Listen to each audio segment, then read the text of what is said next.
Hi everyone. The purpose of making this video is to highlight or share some of the stuff that was discussed yesterday in the Immigration New Zealand webinar. I, like many other LIAs, actually attended it, and we got to know some insights about what's coming. Although most of it is already known to the public, but I'll share my thoughts about it in this video with you. So April is the month when we would get some sort of specific details about the policy being rolled out. It will be beginning of the April or the end of April or the mid of April. Nobody knows that. They haven't put a date on it. But what we do know for sure is that the new employer-assisted visa that is being rolled out in July this year, people will be able to lodge applications online because of the new rollout of a new platform which allows employers and migrants themselves to be able to lodge applications for employer accreditation or employer check, as they say, job check, which is obviously equivalent to a labor market test, and migrant check, where most of the temporary migrants applying for a work visa application can actually lodge it online. So that was the first announcement, really. How would it work and what sort of platform would it be? We would know it in greater detail in April. The second announcement is on partners and dependents of temporary migrants, temporary visa holders who are already here. Again, more details will be given whether Immigration New Zealand or the government itself is considering them to be allowed as part of the CPVV process that we have, or they are going to bring up a new visa category for these people. We will know in great detail in April, of course. As of now, let's just hope that's the case. Finally, SMC, skilled migrant category. Most people are waiting or are in limbo whether they should lodge an application, lodge an EUI at least now, or later down the line when the policy is announced. One thing is for sure that the SMC criteria will change. There are some rumors in the market that the point threshold is being raised from 160 to 180, but that could well be the case, but it's not confirmed news yet. There are rumors about the applicants not being able to claim points for skilled employment or bonus points for skilled employment in regions Wellington, Christchurch, Dunedin, as well as Auckland. But these are just rumors. So for now, I wouldn't encourage for anyone to actually believe these rumors until these become confirmed news. So wait until you see any official announcement being made from Immigration New Zealand in this regard. Whether or not the skilled migrant category changes will be announced in April, this remains to be seen. But as the highlight or the takeaway from the yesterday's announcement was that the Minister of Immigration is being debriefed by policy people higher up in Immigration New Zealand or the MBIE as to what might the skilled migrant category look like or should look like in order to attract the right number of skilled migrants into New Zealand going forward.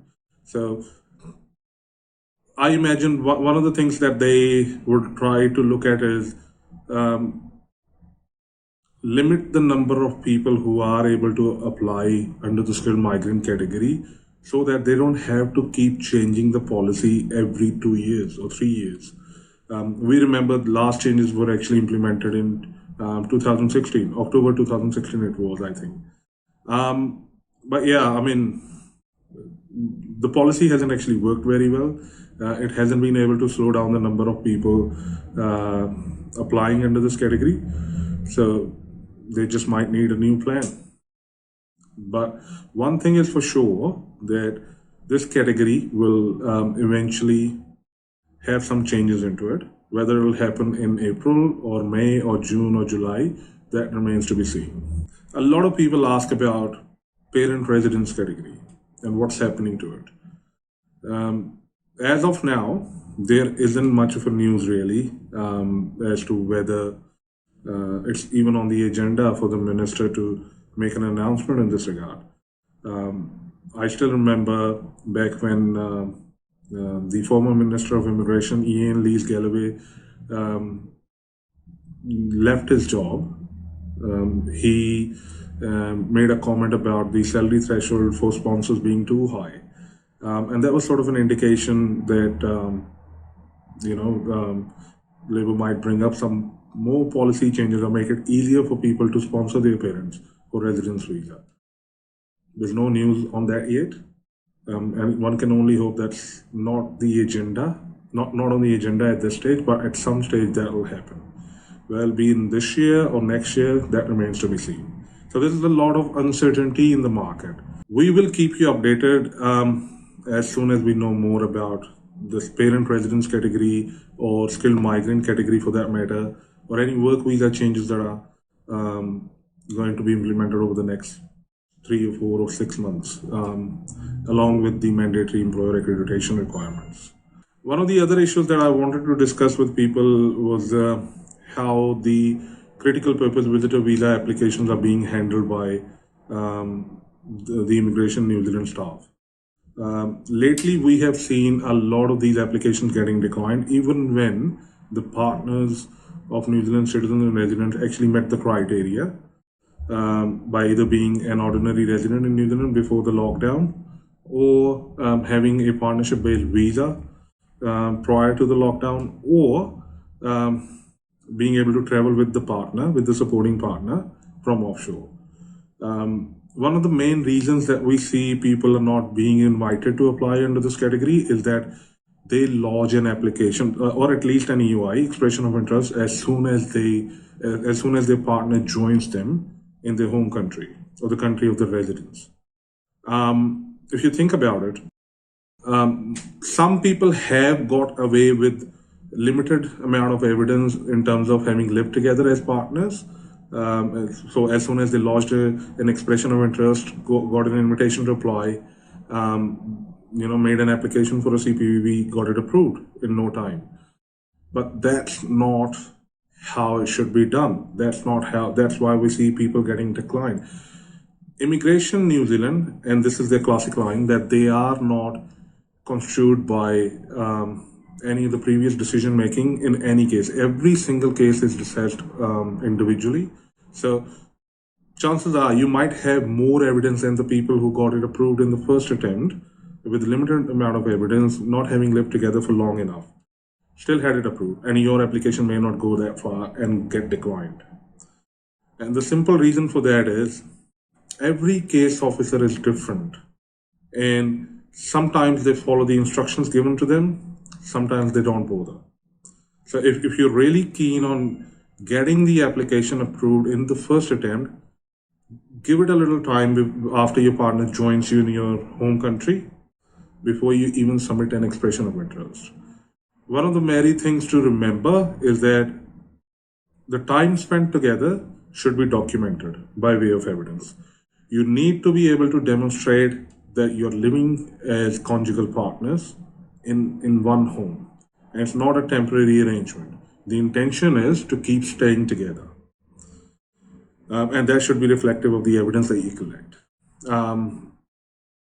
Although I can't be specific about the length of time that you should be spending living with each other before you make an expression of interest, ideally, if you were to put a timeline on it, at least after a month of having lived together, after your partner joins you, is when you should be making an expression of interest. And that also depends on how much evidence have you gathered during that 1 month period of living together. And as everybody knows, it takes roughly about 2 to 3 days before an expression of interest is considered and an outcome to be received. And if you get an invitation to apply, you get given 1 month to make a critical purpose visitor visa application. Now, most people rush into making an application as soon as they receive an invitation, and that's not how it should be. If you get given a month, use that time to keep building the extensive amount of evidence of having lived together, of living together at the time, and then make an application. If there are no time constraints, make an application probably in the third or fourth week of that invitation being issued to you. And that's how you pull through a CPVV application, a critical purpose visitor visa application, if you're a partner of a New Zealander or a New Zealand resident. And most people get it wrong just because of the very same reason, they do it too soon. Yes, some people have had it approved in the first attempt with, briefly living together, but that's not the norm. That's not how Immigration New Zealand wants to see a CPVV application being lodged or assessed, largely. There's also discussion about lodging critical purpose visitor visas on humanitarian grounds. Now, the bar for any humanitarian based application, grounds based application, is too high. Most people will never make it. A few examples where these bars are considered to be met is when, let's say, you don't meet the criteria otherwise, but your partner is about to give birth to your very first child and you're going to miss it. So that's one example. The other could be you really need to visit a dying relative in New Zealand, right?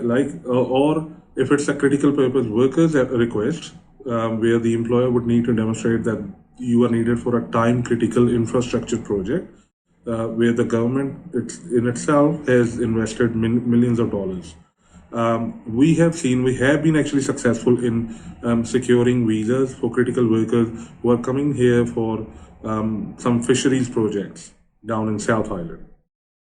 So yeah, it can be done, but then again, on a case by case basis and depending on the nature of your application.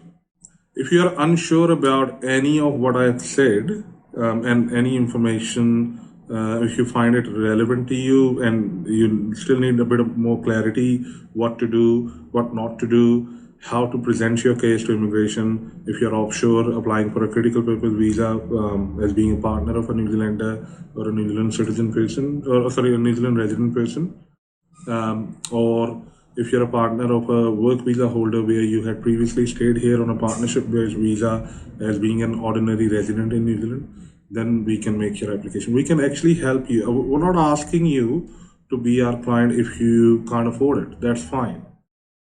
But all it takes is to book a consultation, to speak to us so that we can help you. We can at least guide you into the right direction, and we don't charge for that. It's only when you ask us to look after your matter, it's only when you ask us to represent you to Immigration New Zealand to make a case about your current circumstances and how are they actually aligned with the instructions that are in place. That's where we can make a difference. Otherwise, for any other reason, if you can't afford us, if you don't want to go through an advisor or a lawyer, then it's up to you. We don't force people into becoming a client. But what matters is seeking that initial bit of guidance that can make a huge difference in receiving your application with Immigration New Zealand. Again, if you have any questions, you can always phone us or send a WhatsApp message on 022 112 112. It's 022 112 112.